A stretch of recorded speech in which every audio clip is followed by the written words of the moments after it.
Welcome to Elemental Energy, the podcast where we discuss how to simplify decarbonization. Here, we will introduce emerging low-carbon energy technologies and give you insight on how to navigate and support the evolving energy landscape. It is our goal to develop content to give you confidence to help transition the market and make low-carbon energy reliable and affordable. I'm your host, Marcia Leonard. Today, we're going to talk about two budding low-carbon energy technologies, net power and nuclear. Along with these introductions, I'm going to deliver a story to you guys that might make you think a little bit differently about electricity and power generation. The whole point of talking about these two technologies is that we need clean, reliable, and affordable energy, and net power has begun to generate that.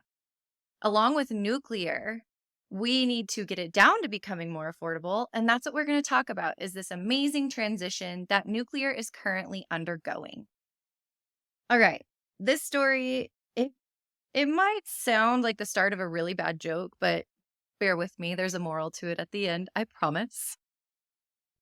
An accountant, a business development professional, and a nuclear physicist walk into a bar.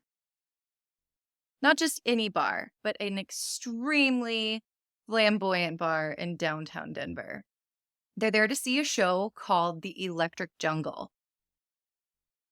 Everything at the show is electric, from the fog machines to the laser light show to the DJ spinning tracks, even down to the vibes on the dance floor. It's amazing that there is so much electricity available to undergo this kind of experience. Well, as the night is rounding up, the disco ball was brought up and it was pointed to the ceiling at this beautiful, giant, spinning disco ball of how important music was to those three individuals. Just how amazing it is that we have the ability to go out, dance, listen to our favorite songs, put our favorite songs in the car with us, take them everywhere we go, and how important music is in our lives. That, my friends, is electricity at its most abundant form. We're able to sit back, and all of the leisures and the luxuries that we have is from electricity. Well, if you think about the important things like music, but also the exceptionally important things like critical life support elements that hospitals have to rely on it, it makes you realize the span of electricity, and it makes you think about electricity in a little bit different way. Because what we utilize in the United States is an obscene amount of electricity. It's amazing because we have the capacity and the power to generate it, pun intended. But that is where it becomes our responsibility as people who want to use it in that kind of leisure, in that kind of manner, to figure out a better way of sustainably sourcing it. So back to the disco ball, which I truly believe that one of us may or may not still have that in their basement. I just want to say thank you, Tesha, and thank you, Patrick, for unleashing with me after the Pay It Forward convention. I absolutely love you guys. Now, moving into why electricity is so important and power generation itself is the EPA has contributed statistics to say that power generation, industrial power generation, makes up for about 26% of all CO2 emissions. The only thing that is above that is the transportation industry. So it means that we need to change our means of power generation. Current power generation methods include coal-fired plants, gas-fired plants, nuclear, and renewables. Notice that I did separate nuclear and renewables. It's because some people confuse the two and think that nuclear is a renewable energy source. It is not. It is a low carbon energy source, but it is not renewable. Renewables are, solar, wind, biomass. Those are the types of renewables to just keep them separated. So you think about this coal fired production and you think about gas fired production, one of the heaviest elements is that they have a lot of CO2 emissions associated with them. What is going to replace that in the future, I believe, is SMRs, small modular reactors technology. It's a part of nuclear. This is where I want to talk about this transition that nuclear is currently undergoing. They are going from these large, multi-billion-dollar facilities into these designs where they're literally truckable modules. They range from output capacity of 3 megawatts all the way to 300 megawatts. And the applications for them are absolutely endless. There are so many different things that we can tie these SMRs to. Some of the feasibility studies currently being performed, they're looking how to decarbonize current operations, current assets and process facilities, including offshore oil rigs. You can literally think of these SMRs as the size of a truckable module that will fit on the back of an 18-wheeler, and you can plug and play them anywhere. It's amazing technology. There are so many different ones out there that are vying to be first to market. One of the most advanced is the GE Hitachi BWRX 300 model, and they are trying to get them placed in Canada, in the United States, in Europe, but there's still a lot of approval processes that these have to undergo. There are high hopes of having them installed by 2027, but that's not fast enough. That's really not fast enough. So many people have a desire to support the nuclear side, but there are others in the background working, and that's where I want to introduce net power. Net power has a plant that is currently operating, a pilot plant in LaPorte, Texas. They've been operating successfully since 2021. And what this is a natural gas combustion cycle. I want to get into the details of this process and this design really quickly because it is so different and it is actually patented to be called the alum cycle. Everything that I am telling you currently, it is not proprietary knowledge. You can go to Google and search Net Power and pull up their Investor Day presentation, and all of this information will be at your fingertips. I have just had the pleasure of talking with the COO, Brian Allen, the Chief Operating Officer, and really helping promote Net Power. What this design and this process does is it takes natural gas and it combusts it with oxygen and it puts it through this supercritical loop that then turns a turbo expander or a turbine, which all power generation has to have a turbine in order to spin and generate electricity. After it spins through that turbine in this loop, it then goes through a cooling process and it's pressurized. And they either they take that CO2 and carbon capture it and put it into a sequestration space, meaning they pump it down into large caverns, or they utilize it as an offtake, or typically one of the most common uses for carbon dioxide that has been captured is oil recovery. So what they do is they take this CO2, they use it as part of the drilling method, and they pump it down into the wells in order to help oil surface. Well, the immediate thought that came to my mind and my corporate hippie heart, I was like, wait, so we're just putting the CO2 back into the atmosphere? No, it doesn't work that way. Think of it as a closed loop system to where when you take that CO2 and you compress it back into the ground, it stays in the ground. So it's closed, the CO2 stays in the ground, everybody is happy. Net Power has proven this to be not the oil recovery part, but the capture of the CO2 emissions off this process to be 97% effective. So that means that these net power facilities, they can be plugged onto any industrial process in order to help generate power. And their applications are going to be endless as well. I was laughing with Brian because we're sitting there talking about the hydrogen application, and they've literally created a new color spectrum by adding Net Power's technology. I want to step into hydrogen for just a minute to help you understand this reference. So, blue hydrogen comes from SMR, steam methane reform, where they take natural gas and they break it up into form hydrogen, and then they capture the CO2 emissions off of it. Green hydrogen comes from renewable power sources like wind and solar, and it's an electrolysis based process. Well, here comes turquoise hydrogen in the form of Net Power's technology, where they're taking the natural gas power generation technology. You can then apply an electrolyzer and then create hydrogen. It's smack dab in the middle of blue and green. Like the endless levels of applications that Net Power is going to see, it just makes me so proud. I have to give credit to Eight Rivers and Constellation and Oxy and Baker Hughes and just say thank you.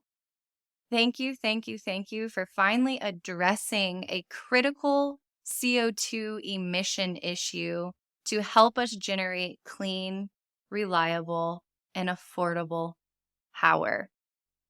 We are cheering you on. Whatever you need help with, we're here to elevate you and champion you and just continue to progress. So, in the background of Net Power, I'm coming back to nuclear because you can see that there are other scientists and engineers who are out there that are like going for it. They're not waiting for our government to implement policies. Everybody sees who is in this industry that is working at that level. They know climate change is a real issue. I mentioned in last episode, I asked Max the question of when did the Industrial Revolution really take off, or the second Industrial Revolution that we've entered take off? And he said that he started seeing it back in 2010. And a couple other people that I haven't had encounters with in the industry, they're like, we haven't had conversations with people to say that climate change isn't real in a very long time. Everybody sees it at the level of the movers, like the people who are actually implementing these new technologies and new assets. There is a book by Katherine Hayhoe. She is a climate scientist, and it's called Saving Us. It really puts into perspective the story that I just shared with you about how it is our responsibility. If we're going to be utilizing power like we are, it is our responsibility to step up and find these cleaner power generation methods.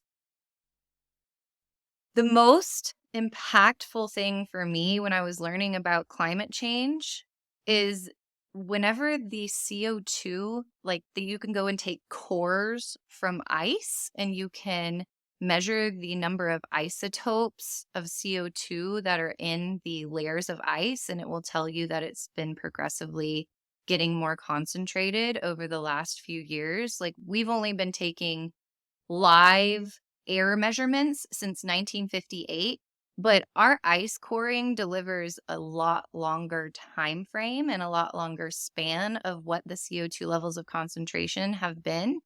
And it's irrefutable now, the knowledge that is out there to show that climate change is real. And if we are going to continue to grow in population, and if we're going to continue to have a population that loves to dance and loves music, we've got to find ways to generate power in a more sustainable and responsible manner. So, applauding Net Power and supporting nuclear in the future. I really want to challenge you all that if you don't know about nuclear, please research it. So, one thing that tripped me up when I was trying to figure out nuclear is there's a difference between nuclear fission and nuclear fusion. Currently, what we are undergoing is nuclear nuclear fission. See, it still trips me up, darn it. I have to think of nuclear fusion as being volatile, like a fuse on a bomb, because that's still way future stuff. A couple of months ago in California, there was a lab that had it for a couple of seconds, but it's still so volatile. That's way future stuff.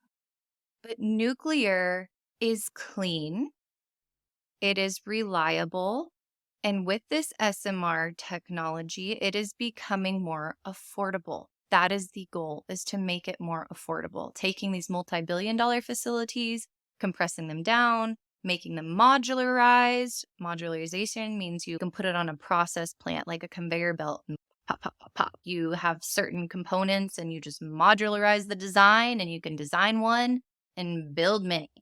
That is the beauty of modularized design, small modular reactors.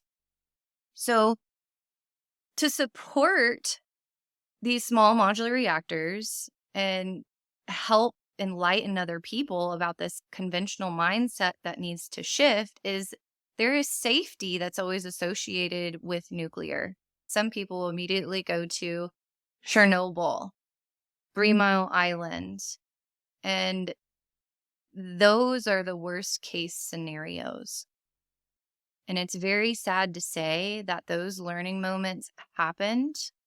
But what it has done for the future of nuclear is it has made our engineers and our designers really think about the design in a way that is going to be over redundant with safety. These are nuclear physicists working on design. These are not dum-dums, you guys. They understand that there is a mental stigma against nuclear, and they are doing their part to not only actually making it really safe, but they're also overbuilding them to make people feel even more safer mentally. We are going to see a huge shift in energy production over the next few years, and it's because of the need for electric vehicles until hydrogen vehicles become really prevalent. All of the electricity generated, we're going to need more and more and more. And if we continue down the same path of generating through coal-fired and gas-fired facilities without a carbon capture component, I don't even want to talk about coal. I made a terrible joke last time about clean coal. There were politicians who were trying to say that coal was clean at one point in time. Shame on them. Absolutely shame on them. With this increase in population and this increased demand of electricity, we need technologies out there like net power and SMR to come to fruition much quicker. So I say all of this, and I want to leave you guys with a moment of clarity and being thankful. What we see, what our refrigerators see in 1 year of running is more than some people see in their lifetime. I want that to sink in a little bit, because we are an overabundant and we are so blessed with what we do have right now in power generation, that why we would not make it our responsibility to do it more sustainably it's beyond me. And that's where we need all of you guys' help to step in and start learning about these processes and why they are so important, to cheer on the people who are doing these technological shifts and see how we can support them in any way possible.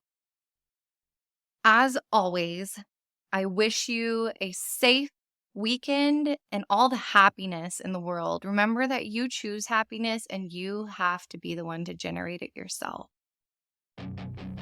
Thank you all so much for listening today. If you enjoyed this podcast, be sure to subscribe so you're notified every time a podcast is released. Find Elemental Energy on Facebook and connect with me, Marsha Leonard, on LinkedIn. But lastly, and most importantly, share this podcast with your family and your friends, especially if you are in the energy industry and you're having an influence on the path of decarbonization. I'm on this journey figuring things out, and I want you guys to come along. So the closer I can get to you and the more I can connect with you, the better this show will be and become.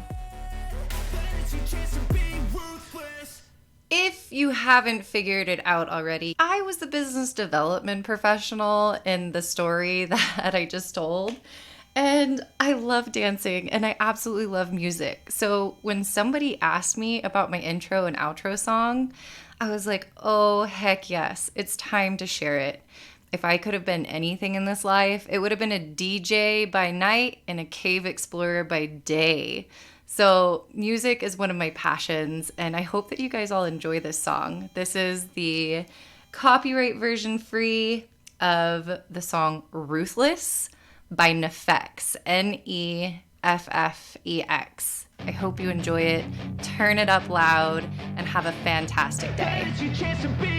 Hey kid, don't ever let them get inside your head. They'll tell you what to do in life instead of everything you know that you could get. Don't let them guide your life towards regret. I'll fight for what I love with every breath. My past is filled with things I won't forget. I use them all to push me to my best. So treat the worst of times just like a test. If only I could go back in time, I'd tell myself that everything will end up alright. Just push yourself, test yourself, figure out what you like, and find your limits, don't be rigid, always work towards a prime. Surround yourself with open minds, people can change your life. A few friends with intent can help you feel alive. Find a passion, take some action, and with a little time, just be patient, make a statement, try to enjoy your life.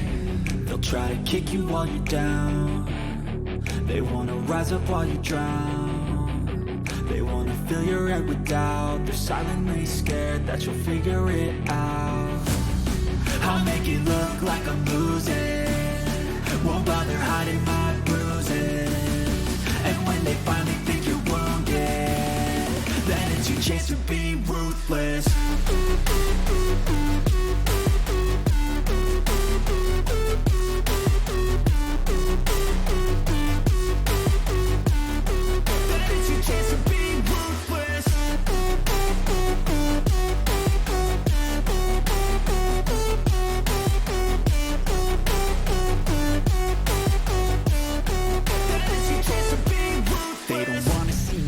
They don't wanna see me care. Anytime I make some progress, I can see that they compare. I think everyone's against me, maybe something in the air. Am I paranoid? I swear a void is forming and they're scared I walk a straight path. Not many can say that. I like to play fast, cross me and there's payback. You better pray that I don't see your face at any place that I go. I know you hate that. I've been doing fine, I'm not wasting any more time.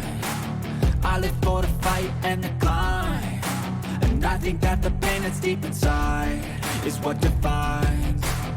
So I won't give up, I'm gonna make it to the top. I don't care what's in my way, I swear I'm never gonna stop. I could fall flat on my face and I swear I won't get back up, cause I don't deserve a thing and the road ahead is tough. They'll try to kick you while you're down. They wanna rise up while you drown. They wanna fill your head with doubt. They're silently scared that you'll figure it out. I'll make it look like I'm losing, won't bother hiding my bruises. And when they finally think you're wounded, then it's your chance to be ruthless.